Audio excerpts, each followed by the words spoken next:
2.5 रुपियाँ होइन हो ल खुद्रा छैन कि अब म अर्को किनेर 5 बजे दिन्छु नि एकचोटि भात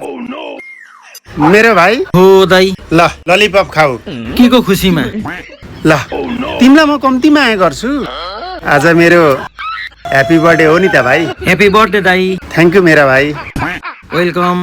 भाइलाई सम्झेर आए नि हो अरू कसैलाई भेट्दैन बेटी हो र दाइ धेरै धेरै धन्यवाद खाऊ न ललिपप खानु र दाइ खानु परेन त दाइले दिएपछि दाइको बर्थडे ललिपप त मन पर्छ हौ मलाई त तँलाई नठगी कहाँ छोड्छु र दाइलाई पो के दिउँ भाइ कहाँ दाइलाई पैसा दिइरहेको आफूसँग जे छ त्यो पो दिनुपर्छ त भाइको पैसा लान्छु म यो लैजाउँ होला ल धन्यवाद भाइ लो दाइ मेरो बर्थडे चाहिँ राम्रै मनाइदेऊ त्यही भएर त भाइ सम्झेर आएको म गुलियो छ तिमी पनि खान्छौ ललिपप 1 महिना अगाडि बर्थडे भनेर मासु लगेको बिर्स्यो पैसा दिएको छ